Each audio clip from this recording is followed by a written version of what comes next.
Hello friend, स्वागत है आप सभी का अपने चैनल लास्ट क्लास में। तो आज के इस वीडियो में विज्ञान के 20 ऑब्जेक्टिव क्वेश्चन हम आपको देंगे और आपको 20 में से 20 सही करके दिखाना है। अगर आपका 20 में से 20 सही हो जाता है तो समझिए आपकी तैयारी काफी अच्छी चल रही है और आपको ऐसी तैयारी एकदम जारी रखना है। और जिन भी बच्चों का 15 से कम नंबर आ रहा है तो उन लोगों को थोड़ा सा और आपको मेहनत करने की जरूरत है, ठीक है। तो अपना आप लोग दम लगा दीजिए, पूरा इस वीडियो को शुरू से लेकर अंत तक देखिए और लास्ट में आप लोग कॉमेंट करके ईमानदारी पूर्वक जरूर बताइए कि आपका 20 में से कितना सही हुआ है, ठीक है। ये एक चैलेंजिंग वीडियो है, ऐसे वीडियो से आपको पता चलेगा कि आपकी तैयारी कितनी हुई है, कितनी अभी बाकी है। तो कृपया करके हम आपसे बोल रहे हैं, हाथ जोड़ के बोल रहे हैं कि इस वीडियो को एक बार आप लोग शुरू से लेकर अंत तक जरूर देखिए, ठीक है। तो शुरू करते हैं। उससे पहले अगर आपको लाइव क्लास करना है तो आप हमारे व्हाट्सएप ग्रुप में जुड़ सकते हैं, बिल्कुल फ्री में पढ़ाई होता है। ये हमारा व्हाट्सएप नंबर है 8789307304, ठीक है। इस पे आपको हाई लिख के भेजना है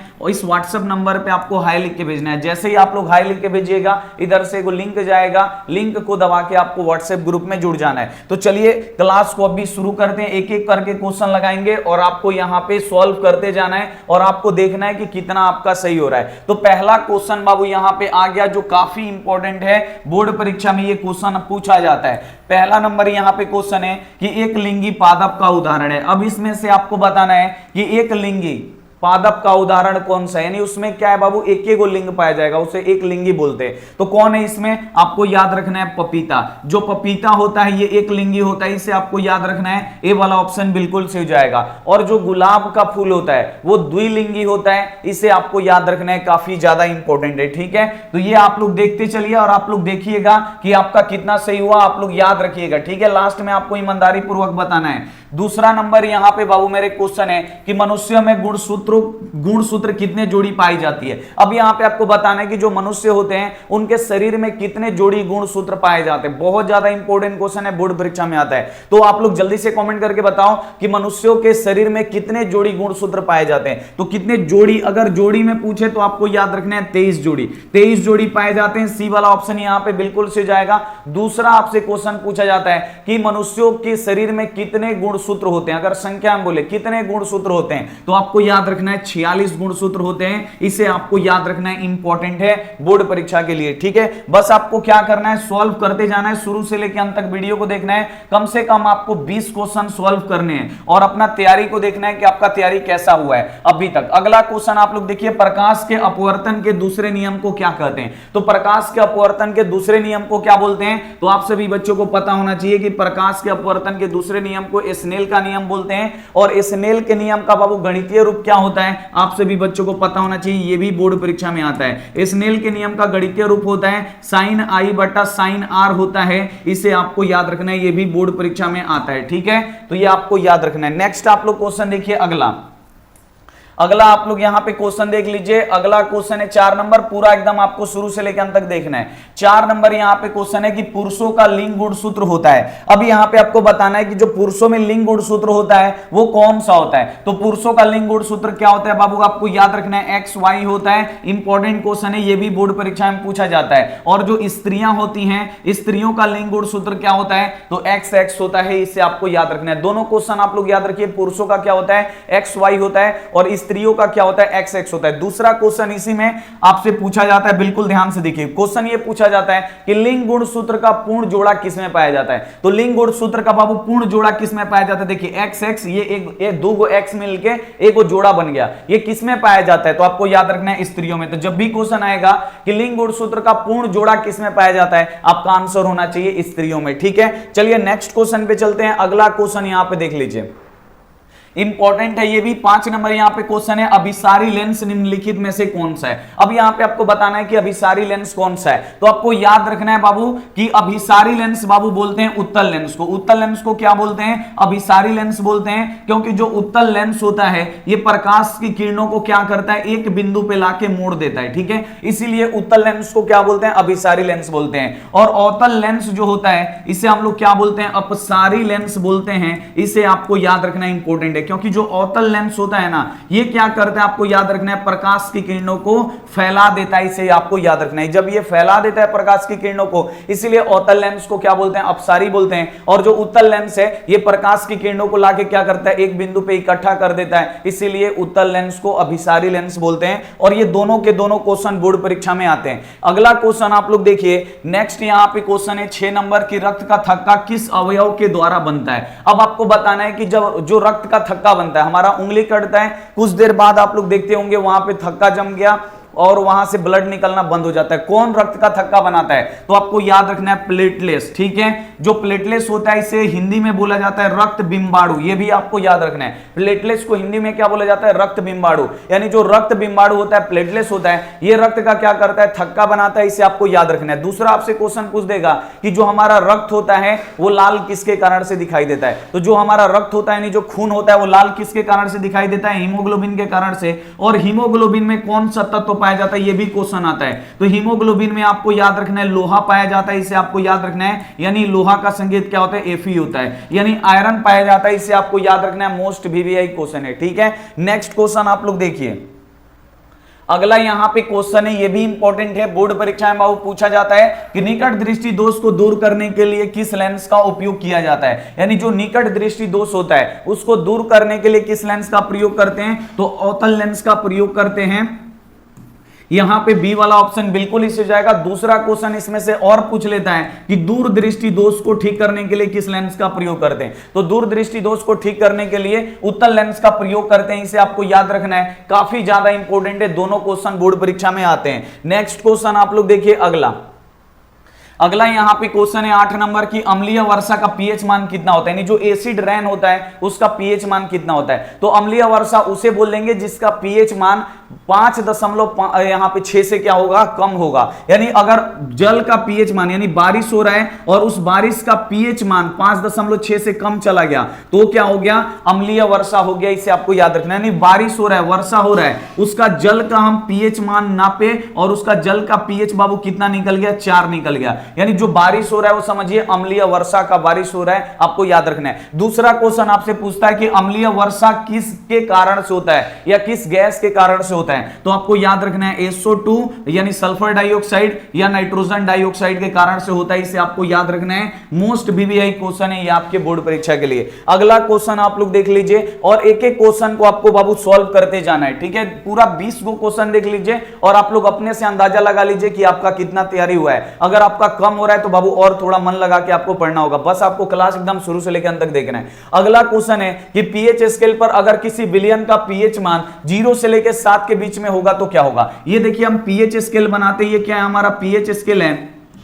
यहां से 0 से लेकर 14 तक की संख्याएं होती हैं और बीच में 7 होता है। 7 जो होता है बाबू उदासीन होता है, आपको याद रखना है। अगर किसी विलयन का पीएच मान 0 से लेकर 7 के बीच में होता है तो ये कैसा होता है, अम्लीय होता है, इसे आपको याद रखना है। और 7 से लेकर 14 के बीच में होता है तो वो कैसा होता है, क्षारीय होता है, इसे आपको यहां पे याद रखना है। तो यहां पे बाबू दिया जा रहा है आपसे कि पीएच मान अगर किसी पीएच स्केल पर अगर किसी विलयन का पीएच मान 0 से लेकर 7 के बीच में होगा तो 0 से लेकर 7 के बीच में होगा तो कैसा होगा, अम्लीय होगा, इसे आपको याद रखना है। ए वाला ऑप्शन बिल्कुल इस हो जाएगा। अगर यही क्वेश्चन रहता अगर किसी विलयन का पीएच मान 7 से लेकर 14 के बीच में होता तो 7 से लेकर अगर 14 के बीच में होता तो ये कैसा होगा, क्षारीय होगा। दोनों के दोनों आपको याद रखना है। और 7 जो होता है बाबू बीच में वो न्यूट्रल होता है, ना ही अम्लीय होता है ना ही क्षारीय होता है, एकदम उदासीन होता है। और जो जल होता है, जल का पीएच मान कितना होता है ये भी क्वेश्चन आता है, तो जल का पीएच मान 7 होता है, इसे आपको याद रखना है। नेक्स्ट क्वेश्चन आप लोग देखिए, अगला क्वेश्चन है यहाँ पे आप लोगों का 10 नंबर की, खुला परिसरण तंत्र किसमें पाया जाता है। तो खुला परिसरण तंत्र बाबू किसमें पाया जाता है, कॉकरोच में पाया जाता है, इसे आपको याद रखना है।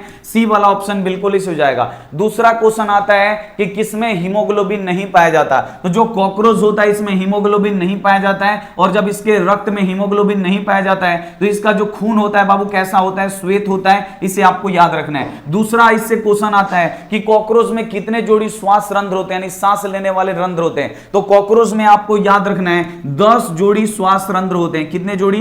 10 जोड़ी श्वास रंध्र होते हैं। इसे आपको याद रखना है, मोस्ट वीवीआई क्वेश्चन है। अगला क्वेश्चन आप लोग देखिए, अगला क्वेश्चन है बाबू मेरे 11 नंबर की, 1 पिकोमीटर बराबर होता है। बोर्ड परीक्षा में आता है कि 1 पिकोमीटर कितने के बराबर होता है? तो एक जो पिकोमीटर होता है आपको याद रखना है 10 के पावर माइनस 12 मीटर के बराबर होता है। कितने मीटर के बराबर? तो 10 के पावर माइनस 12 मीटर के बराबर होता है। इसे आपको याद रखना है, इंपॉर्टेंट है, ठीक है, आपको याद रखना है। दूसरा क्वेश्चन ये पूछता है परीक्षा में, इसे भी आपको याद रखना है कि 1 एंगस्ट्रॉम का मान क्या होता है, यानी 1 एंगस्ट्रॉम का मान कितना होता है, कितने मीटर के बराबर होता है? तो 10 के पावर माइनस 10 मीटर के बराबर होता है। इसे आपको याद रखना है, ए वाला ऑप्शन बिल्कुल इस हो जाएगा। और एंगस्ट्रॉम में बाबू किससे मापते हैं आपको याद रखना है, तो जो तरंग दैर्ध्य होता है, तरंग दैर्ध्य को किस में मापते हैं? एंगस्ट्रॉम में मापते हैं। इसे आपको याद रखना है। और किस रंग का तरंग दैर्ध्य अधिक होता है? तो लाल रंग का तरंग दैर्ध्य अधिक होता है। और किस रंग का तरंग दैर्ध्य कम होता है? तो बैगनी रंग का तरंग दैर्ध्य कम होता है। इसे आपको याद रखना है। नेक्स्ट क्वेश्चन आप लोग देखिए, अगला क्वेश्चन है यहाँ पे 13 नंबर की, श्वेत रंग कितने रंगों के मेल से बना होता है? यानी जो श्वेत रंग होता है, यानी जो व्हाइट,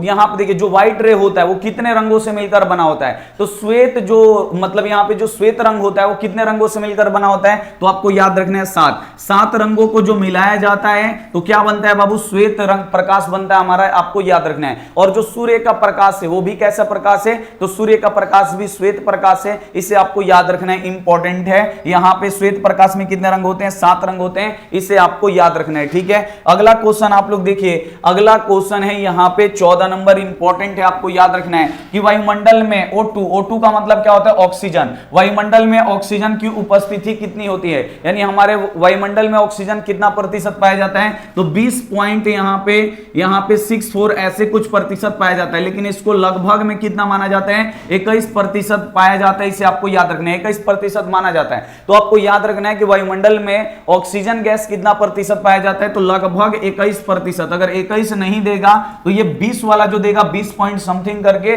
उस पे आपको टिक लगाना है, ठीक है। अगर 21 नहीं देगा तो आपको वो वाला टिक लगाना है। तो यहां पे ए वाला ऑप्शन बिल्कुल इस हो जाएगा। और सबसे अधिक कौन सा गैस पाया जाता है? Nitrogen gas. नाइट्रोजन गैस हमारे वायुमंडल में सबसे अधिक पाया जाता है। और इसी नाइट्रोजन गैस का उपयोग कहां पे होता है? तो चिप्स और कुरकुरे के पैकेट में यही नाइट्रोजन गैस भरा जाता है। दूसरा यहां पे देखिए 0.03% कौन सा गैस पाया जाता है? तो आपको याद रखना है कार्बन डाइऑक्साइड। जो कार्बन डाइऑक्साइड होता है ये 0.03% पाया जाता है। इसे आपको याद रखना है, इंपॉर्टेंट क्वेश्चन है बोर्ड परीक्षा के लिए, ठीक है। तो ये सभी क्वेश्चन आपको यहां पे याद होने चाहिए। अगला क्वेश्चन आप लोग देखिए, ये भी क्वेश्चन बोर्ड परीक्षा में आता है कि सामान्य अनुशीतलन रक्तदाब कितना होता है। ये भी क्वेश्चन आता है कि अनुशीतलन रक्तदाब कितना होता है। तो इसके लिए ट्रिक बताए थे, ट्रिक याद है तो जल्दी से आप लोग कमेंट करके बताओ। तो अनुशीतलन और से क्या होता है? अनुशीतलन, और अ से क्या होता है? 80 होता है। इसे आपको याद रखना है, बस यही ट्रिक आपको अपनाना है। अनुशीतलन रक्तदाब कितना होता है? अ से अनुशीतलन, अ से 80 होता है। इसे आपको याद रखना है 80 mmHg। दूसरा आपको याद रखना है किसमें आता है? प्रंकुंचन। तो प्रंकुंचन रक्तदाब कितना होता है? 120 होता है। एक आपको पता चल गया, अनुशीतलन 80 तो प्रंकुंचन कितना? 120। और हमारा रक्तदाब कितना होता है? तो 120/80 होता है। इसे आपको याद रखना है, यह भी बोर्ड परीक्षा में पूछा जाता है कि हमारा जो रक्तचाप होता है, ब्लड प्रेशर होता है, कितना होता है? 120/80 होता है। इसे आपको याद रखना इंपॉर्टेंट है। दूसरा आपसे बाबू यहां पे पूछ देगा, आप लोग ध्यान से देखिए कि इसमें अनुशीतलन और यहां पे प्रांकुंचन कितना है। तो अनुशीतलन अ से अनुशीतलन, अ से 80, ठीक है। अब प्रांकुंचन कितना हो जाएगा? 120। तो यहां पे अनुशीतलन बोला है तो 80 हमारा क्या हो जाएगा? बिल्कुल एकदम राइट आंसर हो जाएगा। अगला क्वेश्चन आप लोग देखिए कि किसी अंतरिक्ष यात्री को आकाश कैसा प्रतीत होता है। तो किसी अंतरिक्ष यात्री को आकाश कैसा दिखाई देगा, या कोई व्यक्ति चंद्रमा पे है तो उसको आकाश कैसा दिखाई देगा? कैसा दिखाई देगा बाबू? तो आपको याद रखना है काला दिखाई देगा। क्यों काला दिखाई देगा? क्योंकि वहां पे वायुमंडल नहीं है, और जब वायुमंडल नहीं है तो उसमें छोटे छोटे कण क्या होंगे? नहीं होंगे। जब वायुमंडल रहता है तो हवा में छोटे छोटे कण रहते हैं। जब वहां पे हवा ही नहीं है तो छोटे छोटे कण हवा में नहीं होते, और वहां पे किसी भी रंग का प्रकीर्णन नहीं होता है, जिसके कारण आकाश को देखने पे कैसा दिखाई देता है? काला दिखाई देता है। इसे आपको याद रखना है, ठीक है। अगला क्वेश्चन आप लोग देखिए, अगला क्वेश्चन इंपॉर्टेंट है, ये भी बोर्ड परीक्षा में पूछा जाता है। आपको याद रखना है कि एल्केन का सामान्य सूत्र क्या होता है। तो बाबू देखिए, एल्केन का भी पूछता है, एल्कीन का भी पूछता है, एल्काइन का भी पूछता है। तीनों के तीनों आपको याद होना चाहिए।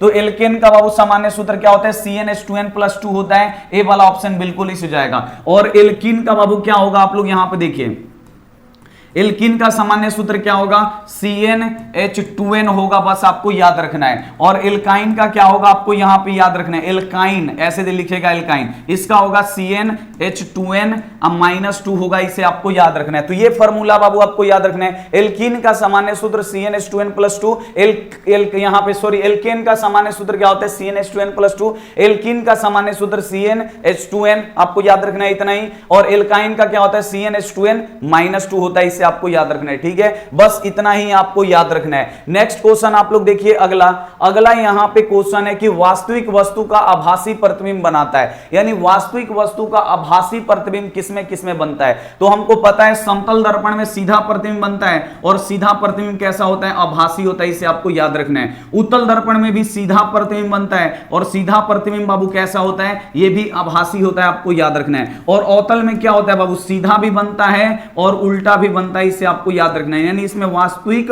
और आभासी दोनों बनेगा, नहीं इसमें भी आभासी बनेगा, ठीक है। तो आपको याद रखना है, जब भी क्वेश्चन आएगा कि आभासी प्रतिबिंब किस किस दर्पण में बनता है, किस दर्पण में बनता है, तो आपको याद रखना है समतल दर्पण में भी आभासी बनता है, उत्तल में भी आभासी बनता है, अवतल में भी आभासी बनता है, तीनों में आभासी बनता है। तो इनमें से सभी आपका क्या हो जाएगा, राइट आंसर होगा डी वाला ऑप्शन बिल्कुल इस हो जाएगा। दूसरा क्वेश्चन आ जाएगा इसी में कि केवल वास्तविक प्रतिबिंब किसमें बनता है, सॉरी बोल देगा वास्तविक प्रतिबिंब किसमें बनता है। तो वास्तविक प्रतिबिंब आपको याद रखना है अवतल दर्पण में ही वास्तविक प्रतिबिंब बनता है। अवतल दर्पण में काल्पनिक भी बनता है, वास्तविक भी बनता है, इसे आपको याद रखना है। सीधा भी प्रतिबिंब बनता है, उल्टा भी प्रतिबिंब बनता है, इसे आपको याद रखना है। नेक्स्ट क्वेश्चन आप लोग देखिए, अगला यहां पे क्वेश्चन है 19 नंबर, निम्नलिखित में से कौन सा नेत्र का रंगीन भाग होता है। तो बाबू नेत्र का बाबू रंगीन भाग कौन सा होता है, तो आप लोग देखे होंगे कि जो हमारा आंख का बाबू जो गोला वाला मतलब है, किसी का क्या होता है यहां पे ब्लैक होता है, किसी का भूरा होता है, किसी का नीला होता है, यही आंख का क्या होता है, रंगीन भाग होता है। कौन होता है, तो आपको याद रखना है यहां पे कार्निया, जो कार्निया होता है आपको याद रखना है। सॉरी यहां पे देखिए ध्यान से, जो आंख का रंगीन भाग होता है वो कौन होता है, आपको यहां पे याद रखना है आइरिस। जो आइरिस होता है आपको यहां पे याद रखना है, ये क्या होता है, नेत्र का रंगीन भाग होता है, इसे आपको याद रखना है। डी वाला ऑप्शन यहां पे बिल्कुल इसे जाएगा। और जो कार्निया वाला होता है वो तो यहां पे जो आंख का सबसे ऊपर वाला परत होता है व्हाइट वाला, वो जो पारदर्शी होता है वो रंगीन नहीं होता है। लेकिन हमारे आंख का जो यहाँ पे आइरिस होता है, जिसे हम लोग परितारिका भी बोलते हैं, वो क्या होता है बाबू मेरे, आपको याद रखना है। किसी का ब्लैक होता है, किसी का भूरा होता है, किसी का ब्लू होता है, आपको याद रखना है, यही रंगीन भाग होता है, इसे आपको याद रखना है। अगला क्वेश्चन आप लोग देखिए कि ग्लोबल वार्मिंग के लिए उत्तरदायी गैस कौन सा है। अब यहां पे आपको बताना है कि ग्लोबल वार्मिंग किस गैस से कारण से उत्पन्न होता है। तो ग्लोबल वार्मिंग किसके कारण से होता है, तो कार्बन डाइऑक्साइड के गैस के कारण से होता है। दूसरा आपसे क्वेश्चन पूछ देता है कि ग्रीन हाउस गैस किसके कारण से होता है। तो ग्रीन हाउस गैस मतलब कौन सा है, यानी ग्रीन हाउस गैस किस गैस मतलब ग्रीन हाउस किस गैस के कारण उत्पन्न होता है, तो आपको याद रखना है कार्बन डाइऑक्साइड। या क्वेश्चन दे देगा मुख्य प्रदूषक गैस कौन सा है, यानी सबसे प्रदूषित गैस कौन सा है, तो यही कार्बन डाइऑक्साइड है, इसे आपको याद रखना है। सी वाला ऑप्शन बिल्कुल सिर्फ जाएगा। यहां पे आप लोगों ने 20 क्वेश्चन सॉल्व कर दिए हैं, तो जल्दी से आप लोग यहां पे कमेंट करके बताइए कि आपका 20 प्रश्नों में से कितना सही हुआ। सभी बच्चे फटाफट आप लोग कमेंट करके नीचे बता दीजिए कि आपका 20 प्रश्नों में से कितना सही हुआ।